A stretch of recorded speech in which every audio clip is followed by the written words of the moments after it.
So I'm going to switch to English right now, and in the name of the Congress, of the organizing committee of the Congress, I'm here to present the third keynote of our Congress, Dr. Diana Laurillard from the UK.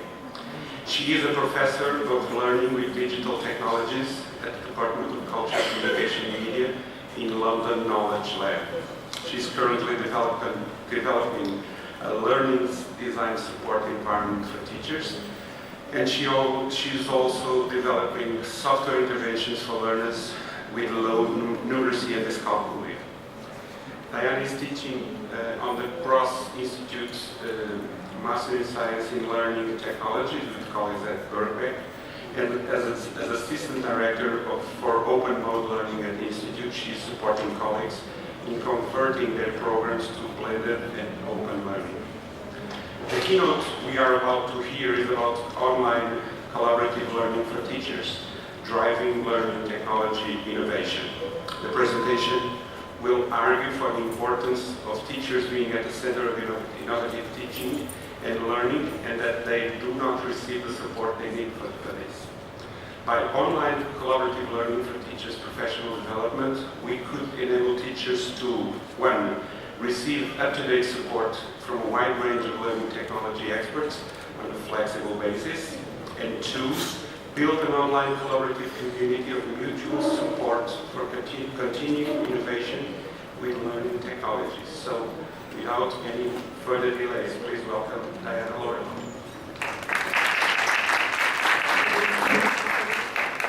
Thank you very much for the invitation,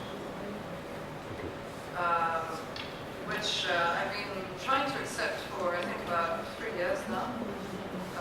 And each time this invitation from the conference came, there was something else which prevented people from coming. But Lisbon is a place where you really want to be able to accept the invitation, so I'm delighted to be able to accept it this year. Thank you very much for asking me.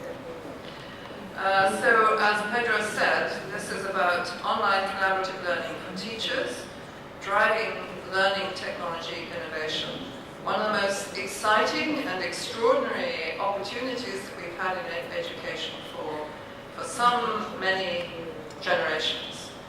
The fact of new technology, the fact of its reach, the fact of its flexibility, the fact of the many creative things we can do with it in education means that for the sake of our students and for the sake of all those who cannot yet be students, because of the difficulty and the cost of going to higher education increased, then it's our responsibility as teachers to understand how we can innovate continually in the use of learning technology. So to give you an idea of the outline of this, I lost control already.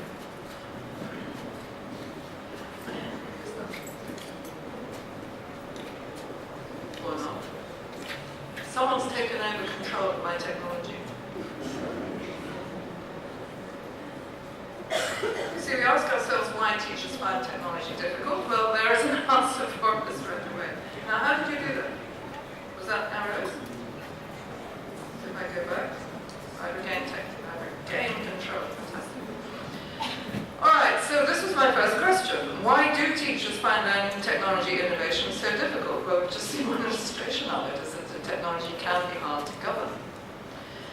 If we're going to think about teachers innovating with technology, then I think it's extremely important to understand the basic issue that this conference is addressing.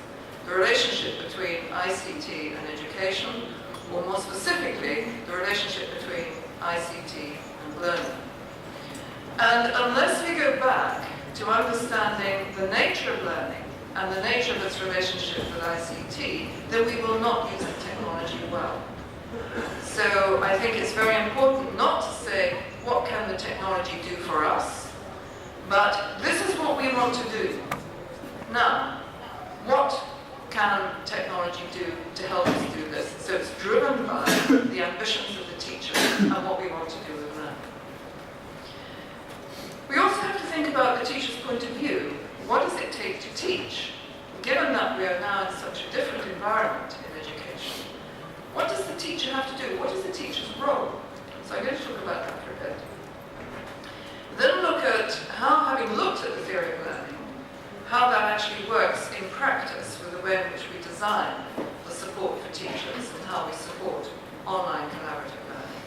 And then look briefly at one example of how we're doing it. Okay, so why do teachers find learning technology so difficult? Well, we've done a number of studies of this some time ago. I published in a book with the Carnegie Foundation, which was looking at open teaching, or at least my chapter was looking at open teaching. The book was about open education.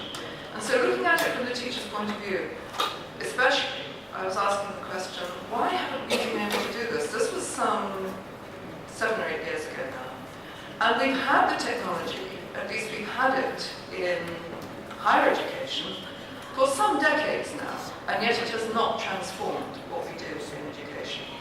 So the question, why is it so difficult, is worthy of asking and trying to understand that process. And I was looking at least 5 of those issues, and some of them are about the way in which education is responding all the time to very powerful drivers of assessment, of curriculum, of quality assurance, of funding, of political ambitions. And so the education system itself already has things which are driving the way that it operates. And yet none of those things in many countries have really changed because of the advent of technology. So it's very hard for teachers who are subject to all of those pressures to suddenly take themselves away from the fact that the exam is run this way, in a very traditional way, the curriculum is run this way, and we're told exactly what to do. For teachers to take themselves away from that and say, I'm going to innovate for myself with the technology is very difficult. So one of the other reasons is that teachers do not have the power or the means to innovate with technology.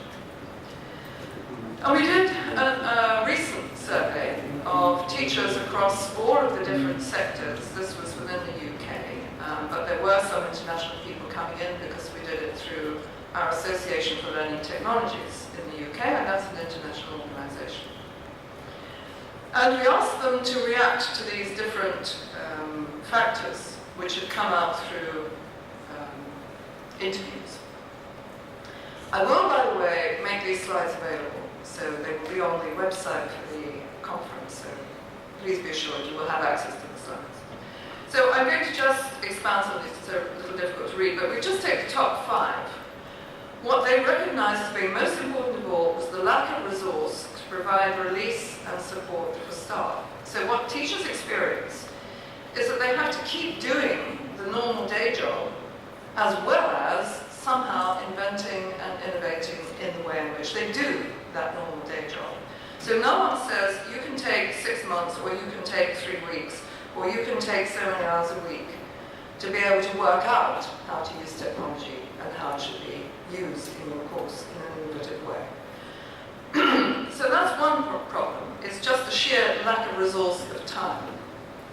Secondly, when there are people who are advocating, and after all, over the last 20 years or so, in all sectors of universities, colleges, secondary school, primary school, there have been some extraordinary innovations in the use of learning technology. In all countries, there have been champions.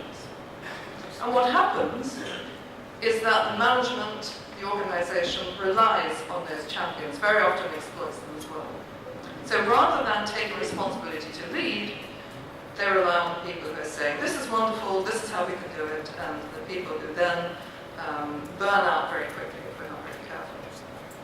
So that's aligned to the third reason, which is the lack of direction at strategic level. So if you don't have a head of the institution who's saying, we must do this, it's very important for our survival, or we must do it, it's very important for our students, then it's very difficult again for the teaching staff in that organisation to be able to take that step on their own, in spite of what the management is doing. Then even when they do take that kind of step, there is no credit or recognition for the innovative use of technology. And you see that in schools, where in our country at least, you will have a quality assurance process, you have inspectors coming to the school, and they expect to see certain kinds of things in operation. certain kinds of teaching. And they're very often not appreciative of something which is innovative, it may be experimental, it's a different way of doing things. So there's no credit. You take a big risk if you do move into something which is innovative. And finally, the managers themselves, the people who are in charge of an organization, in charge of saying, this is what you do as a teacher, you have so many hours for this and so many hours for that. Those teachers themselves, those managers themselves, have very little capacity to support innovation because there are cuts. There's cuts to the public service. There's cuts to the income coming into the university or into the school. And so they're always what we call firefighting, where there's an emergency and you have to do your best to get through the year. And that's really where their focus is survival. And it's not investing for the future. And innovation usually requires investment. So if you want to understand why is it so difficult for us to do this, take advantage of these extraordinary opportunities that technology offers, these are some of the reasons that teachers in every sector are experiencing, and I think that's going to be extremely similar in countries around the world. Certainly all of those that I know in some detail, this is true. So how are we going to deal with this? Well, I think of those top 5 problems, we have to work out what we're going to do then to support the teachers who do want to innovate. And teachers now have far more digital skills than they had, say, 10 years ago.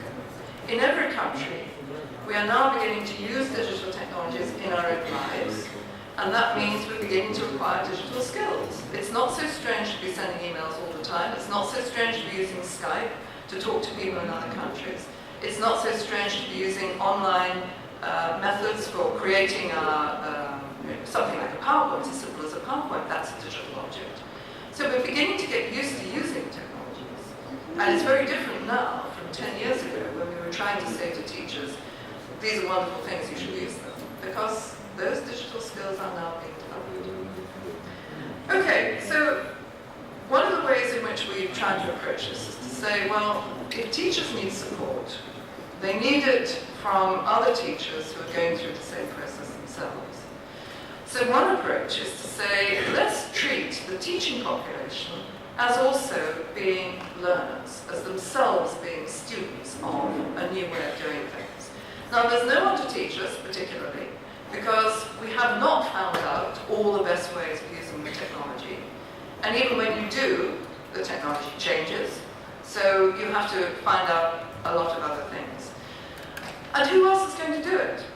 If it's not teachers finding out how best to use technology, who's going to do it? Do we leave it to researchers in universities to go away for a few years and research something and then come back and tell us? No, because the technology will already have changed so much. Teachers are the ones who are working with their students every day, trying things out, seeing what works, seeing what doesn't work. So it makes sense for teachers to be driving this innovation. So how else are we going to do it except by joining them up in a collaborative community of practice and enabling them to work together in an online collaborative learning environment? And that would have these advantages. It would enable teachers to receive up-to-date support from a wide range of learning and technology experts. It's online, so you can draw people in from all over the place.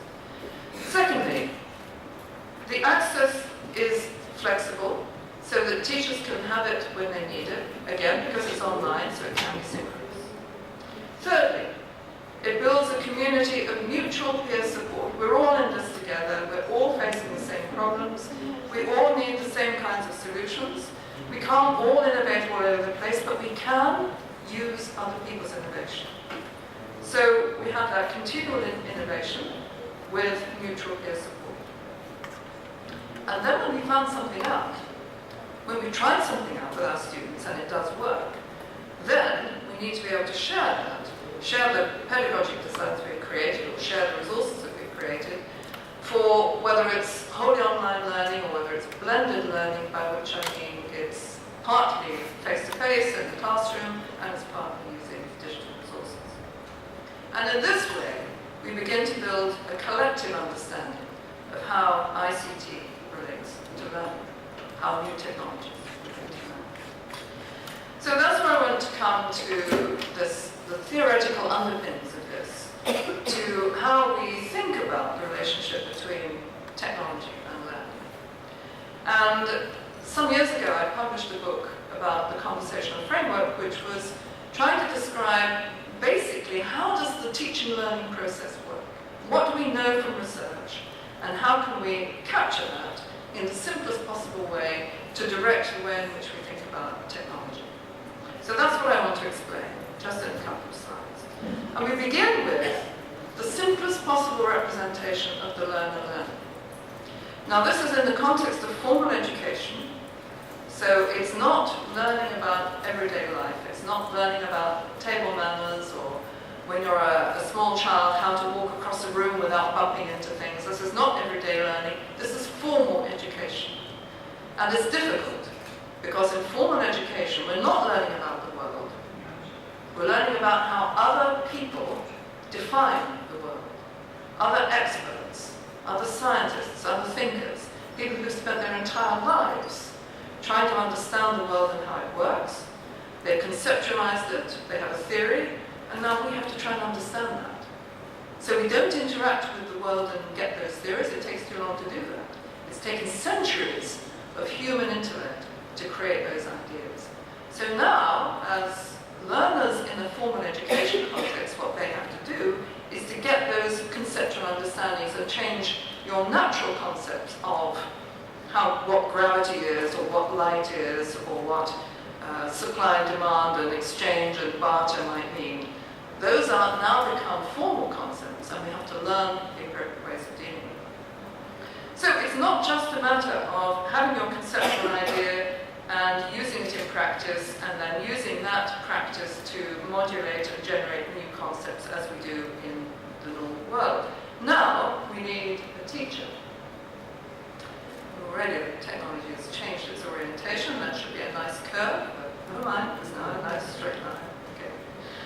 Another reason why technology gets in the way. But this is the way in which in formal education you have to have a teacher who has certain kinds of concepts which need to be understood by the student. And so there is a lecture or a book or a website or something which tells us about those ideas. And then the learner also has the opportunity to ask questions of the teacher and get something back. So going back, there's a continual exchange of teacher teaching, learner asking questions, or rephrasing what the teacher has said, or coming back with comments, and then the teacher feeds back on that. So that's a cycle of communication between students and teachers, which helps to change the way in which those concepts are being understood by the learner. So within the learner's concepts, there's a continual shift and redevelopment, given what the teacher is saying and given what the learner can ask of the teacher. But it's not just conceptual and it's not just discursive. The teacher also sets up a learning environment which they generate to help the students, and then as the students use that learning environment, might modulate the way in which they learn and teach. But they also set up a task for students to do, which they have to practice, so they generate some kind of action, and then they'll get feedback on that action, and then they try again. And that cycle also continues to go round and round. But because it's a formal concept they're trying to understand, they will have to refer to that conceptual idea that the teacher has generated. So it's a way of thinking about what we're doing in education, where the teacher is constantly impacting, constantly changing the way the student is learning, but also getting the student to ask questions, and also getting them to put those ideas into practice, and then use that practice to reflect on the concepts. So you have continual cycles going on with the students. That's what we mean by active learning.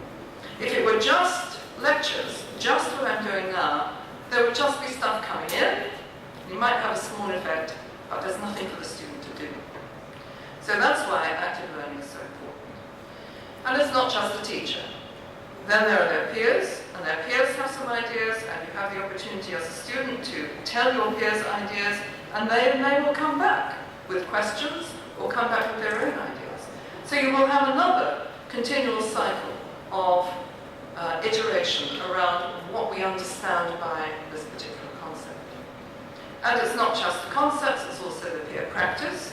So might share my practice with a peer, and then I see what they've done, and that might change the way that I think about it. And so that kind of collaborative learning between students is just as important as the debate and discussion around ideas and concepts.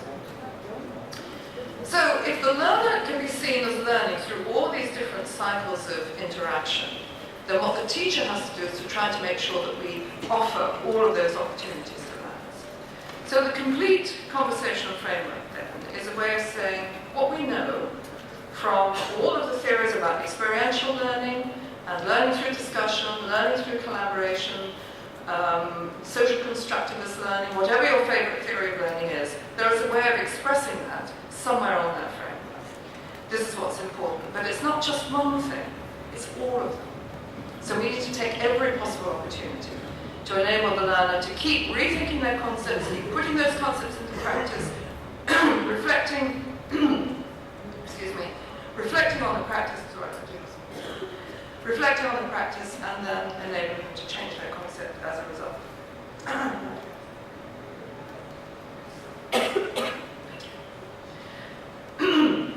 Right, now, we can characterize that as learning through acquiring ideas, learning through acquisition, learning through inquiring, which is a two-way process, that the student going to a book, or to the teacher, or to a video, to find out something and then keep iterating it in that way. Or it's through practicing, so you have a goal, you try something, you get feedback, you try it again, and so you learn in that sort of way. You learn through discussion with peers, each debating and negotiating ideas and ways of describing the concept. Through collaboration, where you're working on the same thing, and you're trying to agree on how to represent something, or how to model a particular system, or how to write the best description in an essay about a concept or something of that kind. And then producing something for the teacher, which then gets assessed and evaluated in some way, so you know how well you've learned. So that production of whatever kind of output the teacher has demanded is the way in which the learner knows how well they've learned. So again, that whole conversational framework supports all the different kinds of things that we're trying to do in conventional teaching as well as in technology-based teaching. So again, ideally the teacher designs learning sessions that use all these different types of learning in the conversational framework. And when we put technology into that, we can see that, I've just chosen a few particular examples, but we can see that each technology has its own place in that framework. So if you're using something like podcasts or webcasts or video lectures, all that's doing is that top left-hand corner of telling the students some things they ought to know, trying to explain it. That's learning through acquisition. When you have the web resources there, which students can go to investigate on something like a web quest, or you have a library, traditionally, or you have a digital library in what is now available, then the student has a lot of information they can go searching for on an inquiry learning basis. If we look at practice, we now have simulations and games and modeling environments where you can go and play with something. And through the process of play, of trying to do something, trying to achieve a goal, that opportunity for practice is supported by the technology. When we think about discussion learning, we have webinars where you have some presentation and a lot of discussion and questions and answers from the audience. Or you have online asynchronous forums where students can discuss their ideas. With collaborative learning, there are role-play simulations where you can work with each other to try and find the best business model and to compete against other teams and work in that sort of way. Virtual learning environments, things like Moodle and Blackboard, allow students to work together to try to understand something better and then share it back with other students and then have it commented on by the teacher. So there are many ways in which the technology can support all these different kinds of learning. But no one technology embraces the whole framework. And that's one reason why it's important for us to say, what are we trying to help our students do? How do they learn? And then say, so which bits of this can the technology help with? And then finally, something like, how do the students represent their learning? screencasts, getting a student to do a video presentation of their own, for example, about, let's say, the way in which a climate model works, or the way in which a business model works, or their explanation of how to interpret a poem, whatever the subject area might be. The student does their own representation through a digital tool. That's a very important way for them to be able to express their learning as well. It's not just essays and worksheets anymore. So, again, the teacher must challenge the ICT environment, whatever environment we're in, to support all these different ways of helping students learn. And there are many, many digital tools now, which is what we want to be able to deploy to cover that complete framework. So, when we consider then, given that complexity of the teaching and learning process, and all the different ways in which technology can support it, what it takes to teach becomes very complex. This is just one short list of what the teaching workload now has to embrace, and it's the reason why it keeps increasing. We have to plan that mix of not just the physical, but also the digital and social learning resources that our students are now working at. Whatever level they're at, whether they're at school, college or university, they are in that digital and social mix as well. So that's going to play a part in how they learn. Curating and adapting existing content resources, we can't develop it all ourselves. There is a wealth of material on the web, but we have to find it, and we have to curate it, is a good way to describe it, I think. What are the particular things that we want our students to engage with? And then we have to adapt it to what we need in our particular local learning context. Designing activities and resources for all those different types of active learning that I was mentioning, all of those can play a part, whether you're just teaching in a classroom or you're teaching in a university. Providing flexibility in blended learning options is particularly important when we get beyond school, because so many of our students are working as well as studying. They need to be able to study in a flexible environment. That's what online learning offers. And even within the school, students are spending a lot of time working at home. They do have homework. That could be an opportunity for them to be using online to work with each other as well. And then in the university environment and in the college environment, when we're thinking about how we can embrace large numbers of students and get beyond just the small groups of 20, 30, 50 students by getting to hundreds of students, then we've got to be able to learn how to guide and nurture all of those students online. And one of the big problems that we see with the phenomenon of MOOCs is that they are very big cohorts of people, and it becomes very impersonal. It's not a personalized learning process, and that's what people need to really develop the understanding of these difficult ideas and high-level skills. They need that kind of guidance and nurturing. How do we do that with large cohorts? That's a lot that we all have to learn about.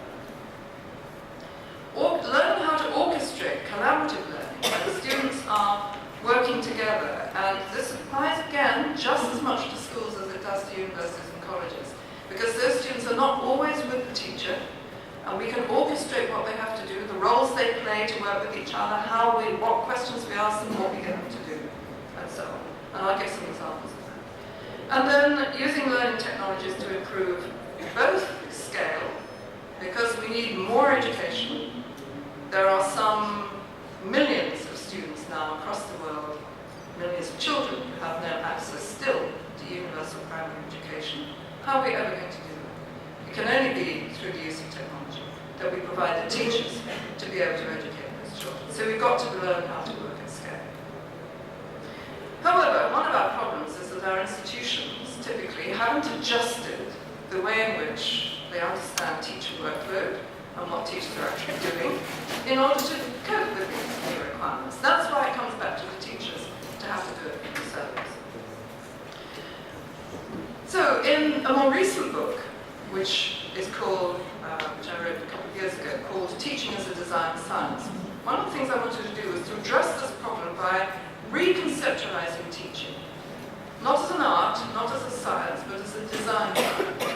And by design science, I mean what we're trying to do is to make things work better. So it's a little bit like being an engineer.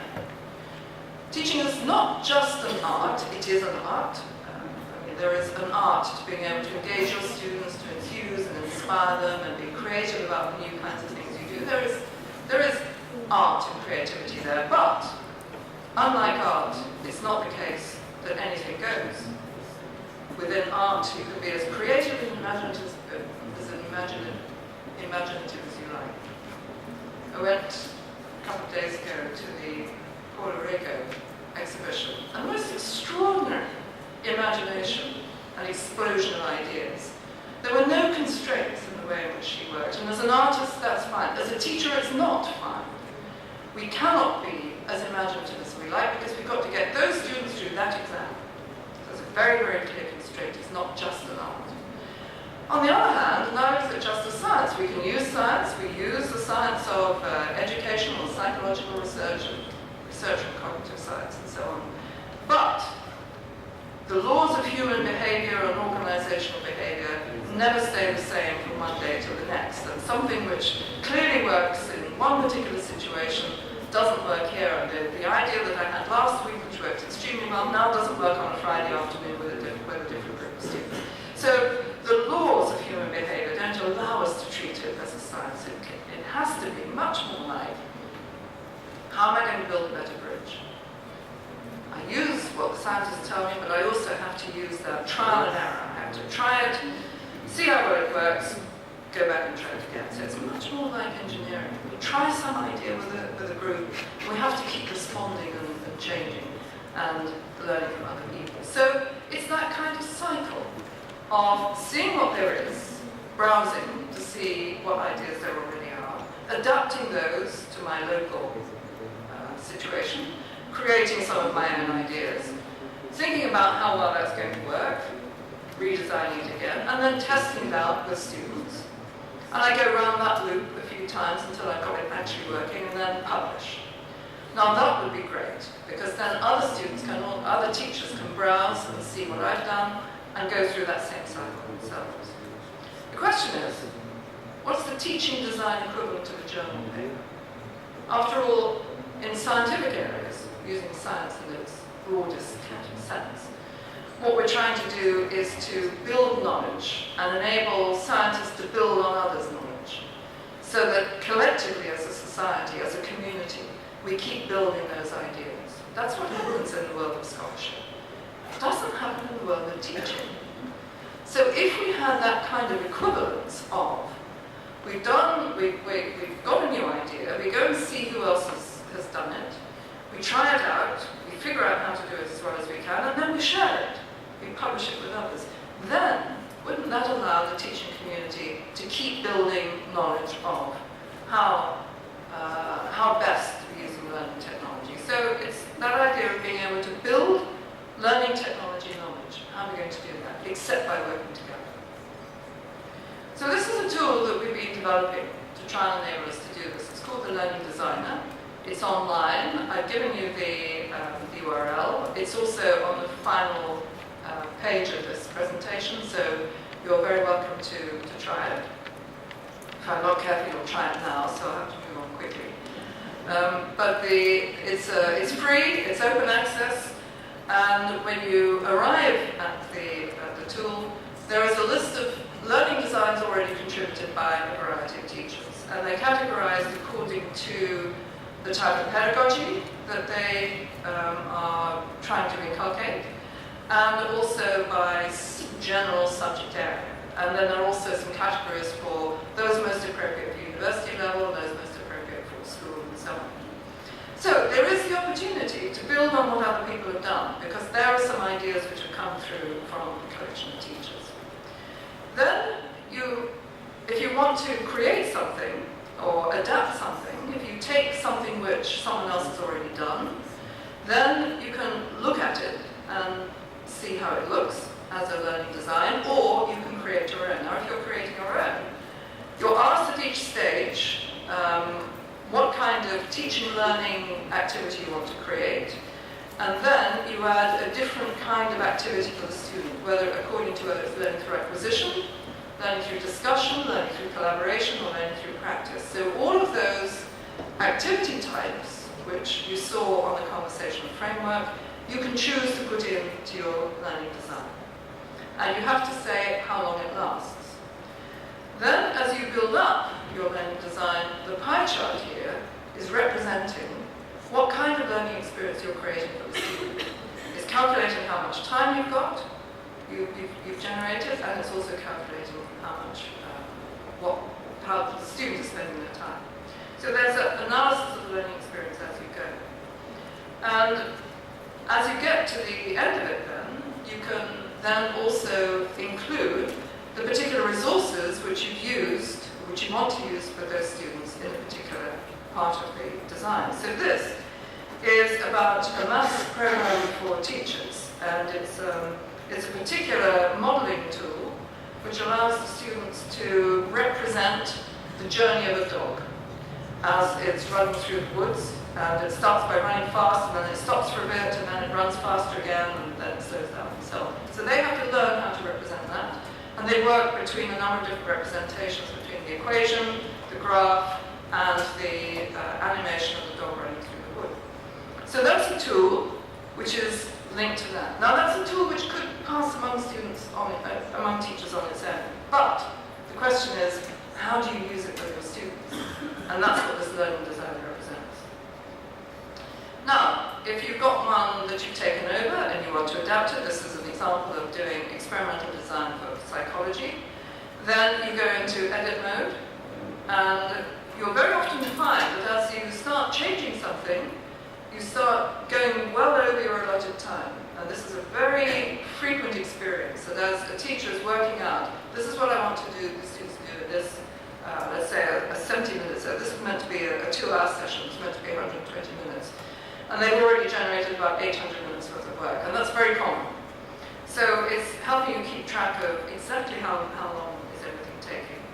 Every section can be edited, so you can change the number of students, you can change the number of students in a small group, whether they're working on their own, or with 5 students, or with 10 students. You can change the kinds of resources which are attached, and so on. And all the time, it's generating this feedback, which tells you what kind of experience you're generating for the students. And then, if a teacher takes this, the one with the dog that I recommended, I was mentioning, and you add your own resource, you can change the kind of dog, because your children don't have that kind of dog that was in the simulation, so you put your own picture in. So all the time you want to be able to edit and change what other people are doing, because that's fundamental to teaching as well, is that you want to localize it, customize it for your students. And then when you've got a design that you're happy with, you can then export it either as a Word document, which you share among your team, or you share with students, or you share with other teachers, or you export it into the virtual learning environment like Blackboard, for example, so that it runs for your students in Blackboard. So this is just a design tool, just for teachers, just to enable teachers to express their pedagogy, and then to share it with others, and then to see what others have done, borrow it, and adapt it. That's the point. So if we ask that question, what is the teaching design equivalent to the journal paper? The answer is a learning design that can be reviewed, adapted, improved, published, and reused. So it's a way in which this device enables the teaching community to become a scholarly, professional community of practice, sharing and building on each other's ideas, just like a model of the scientific community. How does it work in practice? Well, I want to just run quickly through a MOOC that we did earlier this year for primary school teachers across the world. It was in collaboration with UNESCO, the Institute for IT and Education. And it was aimed at primary school teachers who were interested in ICT, so it's called ICT in Primary Education. And as you can see, we got some 9,000 teachers registered. 174 countries is quite a wide reach. This was run through the Coursera platform. So this is one of the great advantages of going online. You can really get a wide reach. We looked at what kind of design we should have, and unlike most MOOCs, it wasn't just a list of video lectures and a list of forums and quizzes you could go through. We had a kind of argument that was represented to the teachers of, here's a video to watch, and now look at that video and see how you would adapt that teaching idea in your own school, and then go into this discussion forum and talk about the problems you would have, that kind of thing. So there were study guide sequences which orchestrate the collaborative work of teachers, and one of the things I was talking about was the importance of collaborative learning for teachers, linking it to the forums. It defined whether an activity was core, you had to do it was important to do it, or optional, and how long it would take. And at each stage it would ask teachers to build their course portfolio, to take from this something they thought they could use at the end of the course, which took about 4 hours a week. We also use external tools like the Digo site, where you can collect and share online resources. So anything interesting which a teacher found, they could post here, and they could say this is useful because, and annotate it, and tag it with particular ideas. Built over 300 resources over the 6-week course, and it's still going on actually. And then the Padlet board, if you haven't come across the Padlet board, I do recommend it because it's so simple. It's just a pin board, and you just do a double click on the wall and add your name, and here's a link to something I found really useful. And this is for the session where we were asking teachers to think about how do you teach computational thinking, programming or coding at primary level. And so this was the place, and that wall is still active if you wanted to take the URL. This is the place where they shared those ideas. So it was a wonderful opportunity for teachers to come together and use each other's ideas. And then in the forum, this is the kind of thing that happened. I'm going to expand on this because here we can see teachers are building on each other's ideas, not just posting, this is what I think, this is what I think, this is what I think. It was a conversation. So I don't know if you can read this, but it's about the bit where we were talking about the use of blogs. And one person says, we've been encouraged to create a blog in this course. We could also use it with the kids. We could ask them to create a blog to register their unit of study. Then someone else says a class blog is also a wonderful ongoing project. Students can work through the editing process and so on. So they're having a building conversation, thinking about what could we do with blogs at primary lessons in a primary school. So the teachers are able to work as a collaborative community, arguing about the best things to do, pointing out the difficulties and the barriers to doing what they're doing, learning from each other, building knowledge. That's the point. Now, how did that kind of pedagogy work? This was a MOOC. It was working with thousands of teachers across lots of different countries. And one of the things we asked was whether this guided sequence of timed activities was a good idea, because most MOOCs don't do that.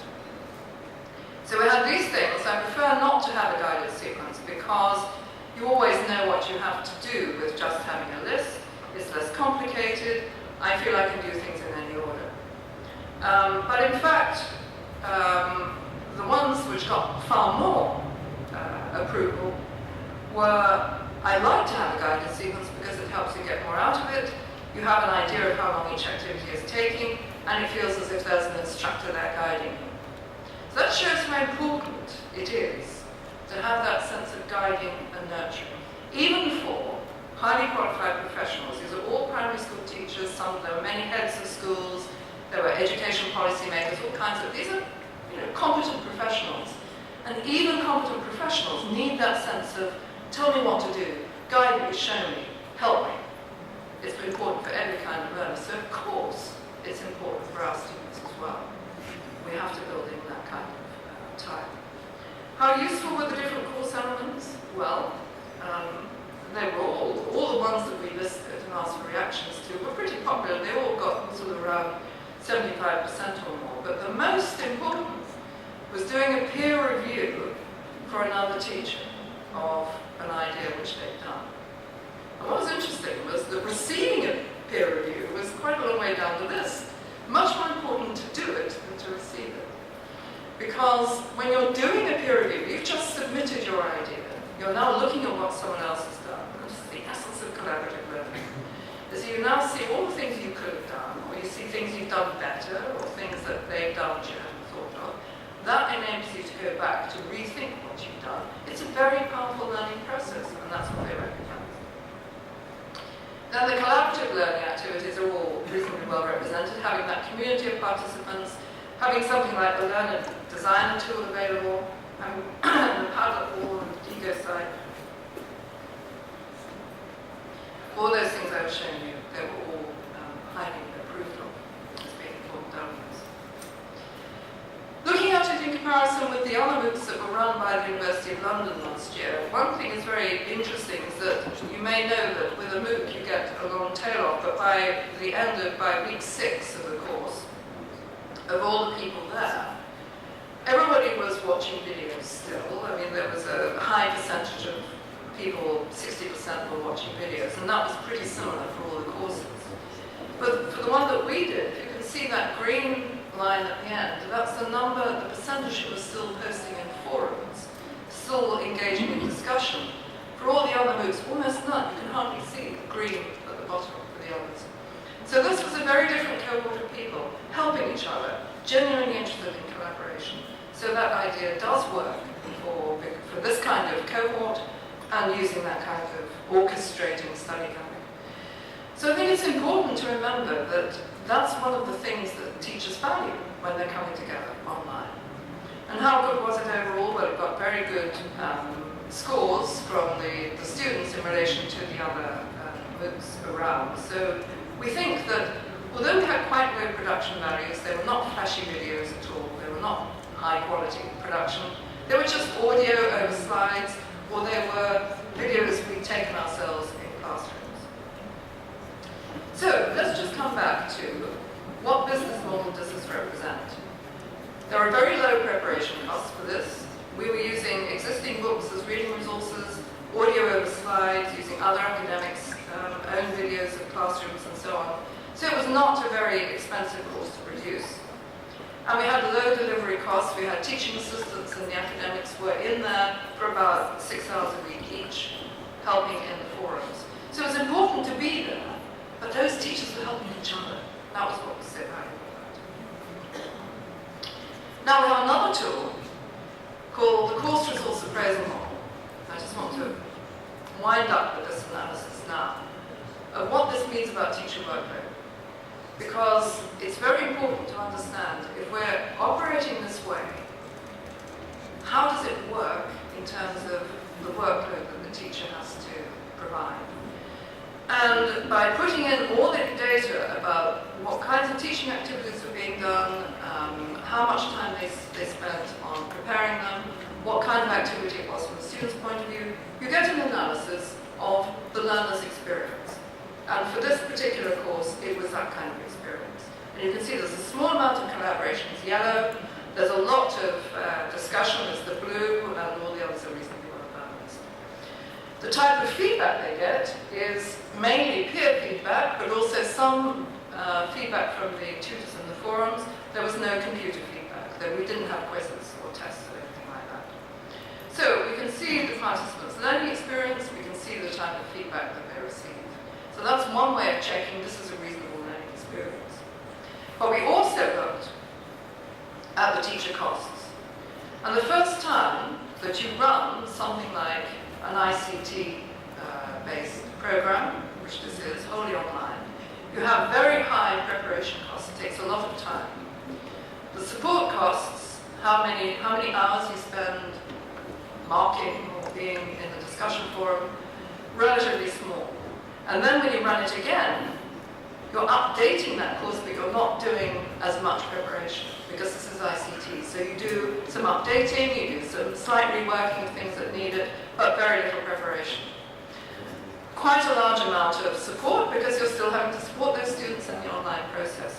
So knowing how much time each activity takes the teacher to prepare and to deliver means you can work out for how many students are paying money for this course, how easy it is to break them. So we have the relative costs of preparation and delivery, and we could tell from this process that by the third run, on these assumptions, we would just break even. Now it's important for an institution to know that, because if we're going online and we're increasing student numbers, or if we're doing the same thing just within our own class, within our own school, you've got to bring a lot of upfront preparation into account. So you don't necessarily get the benefit immediately, but after a certain amount of time you do. So having this opportunity to model teacher workload in relation to new technology is extremely important. So just to recap on the advantages of running something like online professional learning. We know that it reaches a wide audience, it's robust, the professional development model of online collaborative learning does work, preparation costs can be low, delivery costs can be low, and professionals do accept peer evaluation, which is one of the ways it makes it low. So I think it's very hard to see MOOCs working for undergraduates because they need a lot more nurturing. Professionals can manage without all of that assessment and nurturing that we do. They need some, but not as much as undergraduates. So if we're thinking about how do we as a profession learn together to build that knowledge that you all now need of how best to use technology in learning, then I think this kind of model of how we do it could work. There is one running at the moment. It's called the Move It Online Challenge. There'll be a session tomorrow, a live session. There's the website. And what that's doing is bringing teachers together to create designs, share them with each other, and review each other's designs. So again, please join us there. There's already a few designs being shared on a new Padlet wall, and let me emphasize that all of this will be available, so you will have the ideas. And if I could just summarize then, what I've been saying is ICT can support all those types of learning, however theoretically defined they are. It is difficult for teachers to innovate because they have so little support, either in time or resource. But by using online collaborative learning, teachers can be a professional learning community learning together, and in that way there is some form of support. And I think the idea of MOOCs with learning design tools is just the kind of thing that teachers need. So let me end there with the further details that I've already mentioned.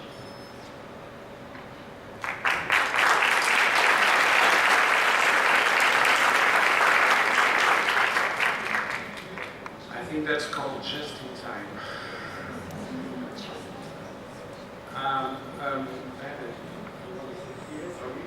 We have a space for a couple of questions. I'm not sure if there is any. I'm pretty sure that 2 or 3 people have something to ask because it kind of moves us. So if you want to ask in Portuguese, I'll try to translate with my bad English. But I think I understand you. So, questions? We have 2 microphones available. Or challenges. Or challenges. Or someone who disagrees.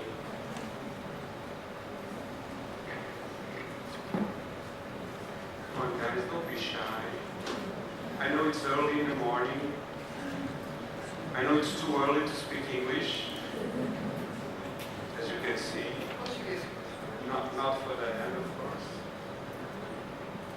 Pedro, come on, the question. No. Bom dia. Okay, who's talking? Vou confiar no seu inglês. Meu nome é Raquel, sou do Brasil, e na experiência que nós temos com a formação de professores, nós percebemos que um dos impedimentos de utilização dos diversos ambientes virtuais era o pensamento de que somente quando usamos os ambientes virtuais estamos usando tecnologia. E nós temos trabalhado com os professores, resgatando um pouco a história do homem e vendo ao longo da história como a tecnologia é um item mediador entre o homem e o meio. Voltamos na pré-história e começamos a analisar o uso da tecnologia pelo homem. E isso tem feito com que os professores percebam que é impossível você dar uma aula ou trabalhar na escola sem o uso de qualquer tecnologia. Eu gostaria de perguntar para a professora, primeiro parabenizá-la pela apresentação, e gostaria de perguntar para ela se isso é algum pensamento que ela tem também ou alguma dificuldade em relação a isso? Okay, this was a long question. I was trying to remember that, but it's too early in the morning for a long intervention like that. Very interesting. In Brazil,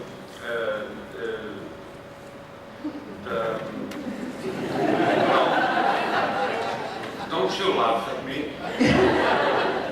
In Brazil, there was a sense that people should use the technology in order to provide the resources. And the question was, em português? Não, a minha pergunta é o seguinte: se ela percebe que os professores não têm a ideia de que utilizam tecnologia na sala de aula, mesmo quando não estão usando informática ou ambientes virtuais. The question was, do teachers have the sense that they are using technology even if they are not using digital resources? And actually she congratulates for your field as well. That I was able to remember. First, I want to thank you for listening to me in English. I'm always very aware of how fortunate I am that people are prepared to do that. So thank you very much. Do teachers have the sense of using technology even when they're not using digital technologies? And of course, education has always used technology. There's a wonderful quote of, it's in Plato's Dialogues, of Socrates' reaction to books and how terrible the idea of books is, because books have one unvarying meaning. You can't argue with a book, which was true. And in many ways, the oral tradition of the teacher telling the story of the subject and students asking questions and so on was much more adaptive than a book could ever be. And yet books were a fantastically important technology for the education and understanding of knowledge in the world. And throughout the end of the 19th century, beginning of the 20th century, we had repeated technologies being brought in, of film and radio, television, and every time it was meant to change the way in which education would operate. People thought that once you had film, then we wouldn't need teachers anymore. I mean, people actually said that. And now we have the digital world, which has given us all of those technologies and more. It's also given us human communication over long distances, like the transportation of letters and so on. So teachers have always been using blackboards and slates and pencils and paper and all of those forms of technology. The problem is that the digital world has given us so many different forms and in a way that keeps changing all the time. So it's very hard to say, okay, now we know what to do, and now we can always use it. So I think the fact that teachers are prepared to even think about moving into using digital technology is very important. Yes, they are all forms of technology. Thank you. Another question? Luis, question? Let's prepare for another question. Good morning, and thank you very much for a wonderful presentation. I have a couple of questions regarding the learning design tools. The first one is, do you have a sense of how are the teachers mainly using it? So are they using it mainly to browse designs published by other teachers? Are they mainly publishing their own designs? Are they adapting other teachers' designs? And another question is, do you have a follow-up to this? So have you been able to go and get to the teachers and ask them, now how are you using this in your classrooms with your students? Do you like what you're doing? Are you using it mainly in one particular fashion? And what would that be? Well, the first question is very interesting because inevitably people like making their own thing. So inevitably when they get the learning design tool, they make their own thing. So the fact that we embed this in courses and in things like the thing I was describing at the moment is very important because we create the process by which they don't just design, they adapt something and then they review something. And being forced to review something has been very interesting because they get enormous value out of that process, as I was indicating, and out of getting feedback from other people. And when they do reviews of other people's work, they're generating pedagogical ideas as part of doing that review. And for example, one of the things that comes up in the review process is they say, this part follows on very well from the previous part because you're using etc., etc. And that's an important part of thinking about the learning design. So it's generating those kinds of pedagogical concepts. But that won't happen all by itself.